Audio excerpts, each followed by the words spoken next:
The Wonderful Wizard of Oz by L. Frank Baum. Chapter 9. The Queen of the Field Mice.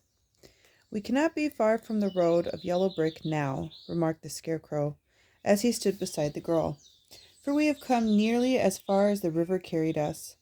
The Tin Woodman was about to reply when he heard a low growl, and turning his head, which worked beautifully on hinges, he saw a strange beast come bounding over the grass toward them. It was indeed a great yellow wildcat, and the woodman thought it must be chasing something, for its ears were lying close to its head, and its eyes glowed like balls of fire. As it came nearer, the Tin Woodman saw that the running before the beast was a little gray field mouse, and although he had no heart, he knew it was wrong for the wildcat to try to kill such a pretty harmless creature. So the woodman raised his axe, and as the wildcat ran by, he gave it a quick blow that cut the beast's head clean off from its body, and it rolled over at his feet in two pieces. The field mouse, now that it was freed from its enemy, stopped short, and coming slowly up to the woodman, it said, in a squeaky little voice, "Oh, thank you ever so much for saving my life." "Don't speak of it, I beg of you," replied the woodman. "I have no heart, you know, so I am careful to help all those who may need a friend, even if it happens to be only a mouse." "Only a mouse!" cried the little animal indignantly. "Why, I am a queen, the queen of all the field mice." "Oh, indeed," said the woodman, making a bow. "Therefore you have done a great deed, as well as a brave one, in saving my life," added the queen. At that moment several mice were seen running up as fast as their little legs could carry them, and when they saw their queen they exclaimed, "Oh, your Majesty, we thought you would be killed. How did you manage to escape the great wild cat?"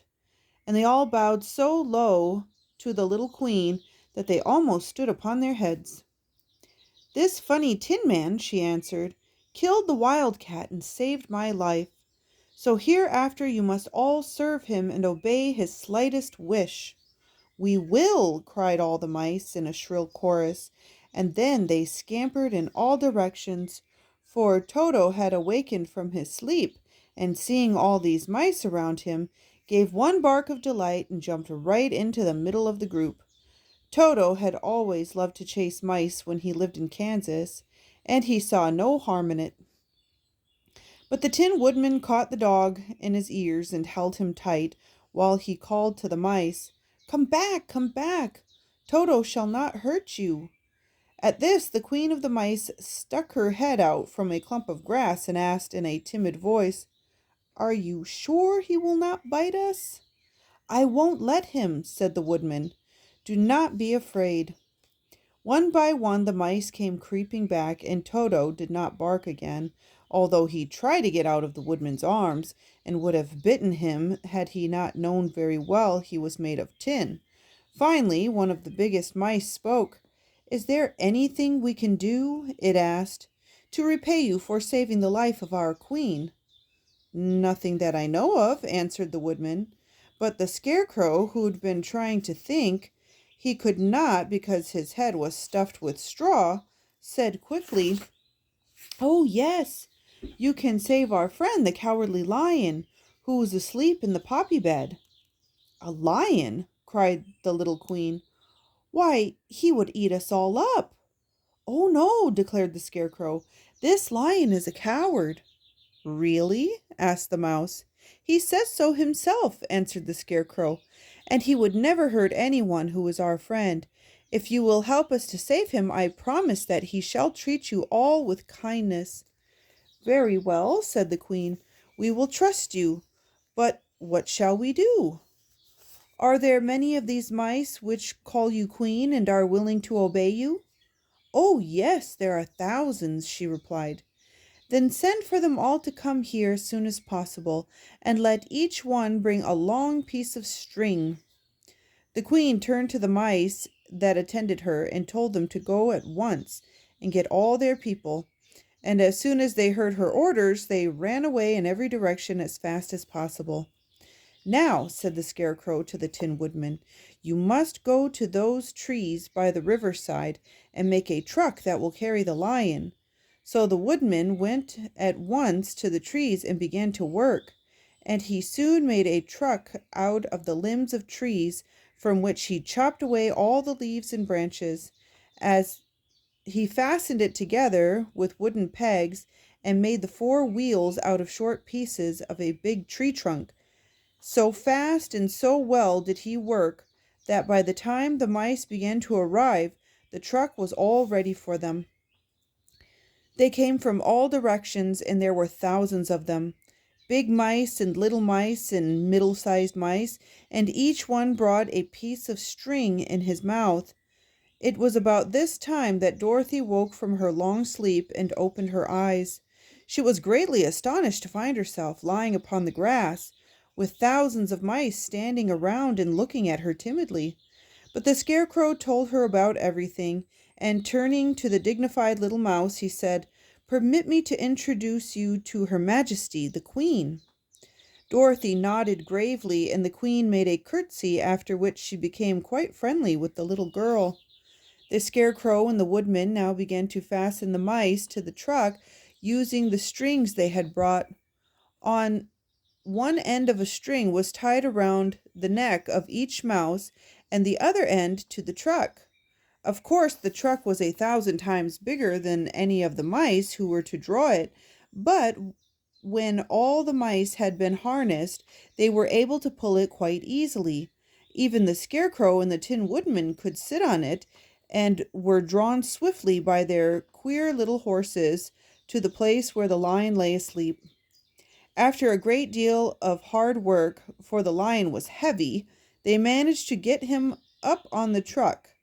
Then the Queen hurriedly gave her people the order to start, for she feared if the mice stayed among the poppies too long, they also would fall asleep.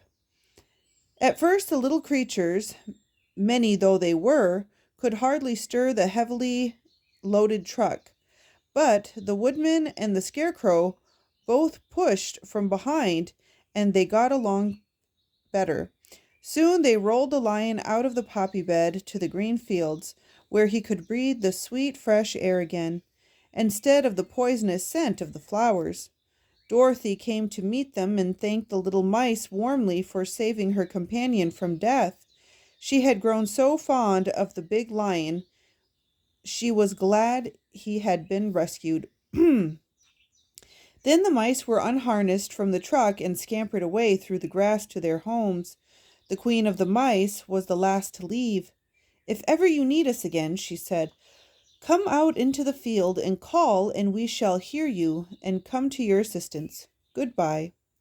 "Goodbye," they all answered, and away the Queen ran, while Dorothy held Toto tightly, lest he should run after her and frighten her. After this they sat down beside the lion until he should awaken, and the Scarecrow brought Dorothy some fruit from a tree nearby, which she ate for dinner. Chapter 10. The Guardian of the Gate.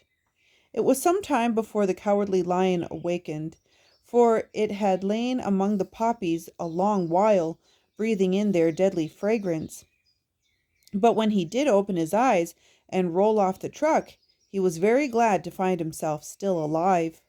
"I ran as fast as I could," he said, sitting down and yawning, "but the flowers were too strong for me. How did you get me out?" Then they told him of the field mice and how they had generously saved him from death, and the Cowardly Lion laughed and said, "I have always thought myself very big and terrible, yet such small things as flowers came near to killing me, and such small animals as mice have saved my life. How strange it all is! But comrades, what shall we do now?"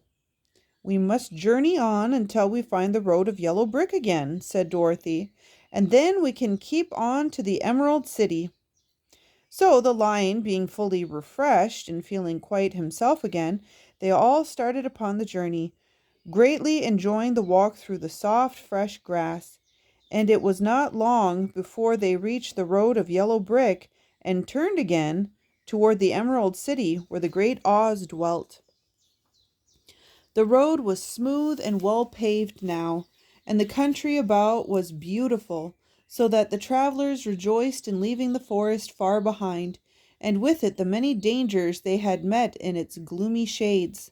Once more they could see fences built beside the road, but these were painted green, and when they came to a small house in which a farmer evidently lived, that also was painted green.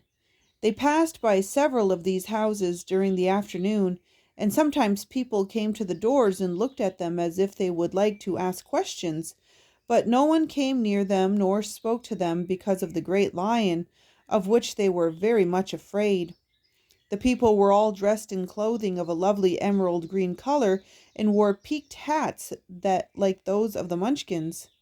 "This must be the land of Oz," said Dorothy. "And we are surely getting near the Emerald City." "Yes," answered the Scarecrow. "Everything is green here, while in the country of the Munchkins, blue was the favorite color. But the people do not seem to be as friendly as the Munchkins, and I'm afraid we shall be unable to find a place to pass the night."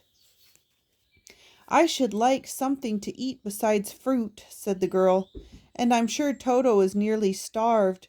Let us stop at the next house and talk to the people." So when they came to a good-sized farmhouse, Dorothy walked boldly up to the door and knocked. A woman opened it just far enough to look out and said, "What do you want, child? And why is that great lion with you?" "We wish to pass the night with you, if you will allow us," answered Dorothy. "And the lion is my friend and comrade, and would not hurt you for the world." "Is he tame?" asked the woman, opening the door a little wider. "Oh, yes," said the girl. "And he is a great coward, too, so that he will be more afraid of you than you are of him." "Well," said the woman, after thinking it over and taking another peep at the lion, "if that is the case, you may come in, and I will give you some supper and a place to sleep." So they all entered the house, where there were, besides the woman, 2 children and a man. The man had hurt his leg and was lying on the couch in a corner. They seemed greatly surprised to see so strange a company, and while the woman was busy laying the table, the man asked, "Where are you all going?" "To the Emerald City," said Dorothy, "to see the great Oz." "Oh, indeed!" exclaimed the man. "Are you sure that Oz will see you?" "Why not?" she replied. "Why, it is said that he never lets anyone come into his presence. I have been to the Emerald City many times, and it is a beautiful and wonderful place, but I have never been permitted to see the great Oz, nor do I know of any living person who has seen him." "Does he never go out?" asked the Scarecrow. "Never. He sits day after day in the great throne room of his palace, and even those who wait upon him do not see him face to face." "What is he like?" asked the girl. "That's hard to tell," said the man thoughtfully. "You see, Oz is a great wizard and can take on any form he wishes, so that some say he looks like a bird, and some say he looks like an elephant, and some say that he looks like a cat. To others he appears as a beautiful fairy or a brownie or in any other form that pleases him. But who the real Oz is when he is in his own form, no living person can tell." "That is very strange," said Dorothy. "But we must try in some way to see him, or we shall have made our journey for nothing." "Why do you wish to see the terrible Oz?" asked the man. I want him to give me some brains," said the Scarecrow eagerly. "Oh, Oz could do that easily enough," declared the man. "He has more brains than he needs." "And I want him to give me a heart," said the Tin Woodman. "That will not trouble him," continued the man, "for Oz has a large collection of hearts of all sizes and shapes." "And I want him to give me courage," said the Cowardly Lion. "Oz keeps a great pot of courage in his throne room," said the man, "which he has covered with a golden plate, to keep it from running over. He will be glad to give you some." "And I want him to send me back to Kansas," said Dorothy. "Where's Kansas?" asked the man in surprise. "I don't know," replied Dorothy sorrowfully, "but it is my home, and I'm sure it's somewhere." "Very likely. Well, Oz can do anything, so I suppose he will find Kansas for you. But first you must get to see him, and that will be a hard task, for the Great Wizard does not like to see anyone, and he usually has his own way. But what do you want?" he continued, speaking to Toto. Toto only wagged his tail, for, strange to say, he would not speak. The woman now called them to the woman now called to them that supper was ready. So they gathered around the table, and Dorothy ate some delicious porridge and a dish of scrambled eggs and a plate of nice white bread, and enjoyed her meal. The lion ate some of the porridge but did not care for it, saying it was made from oats, and oats were food for horses, not for lions. The Scarecrow and the Tin Woodman ate nothing at all. Toto ate a little of everything and was glad to get a good supper again.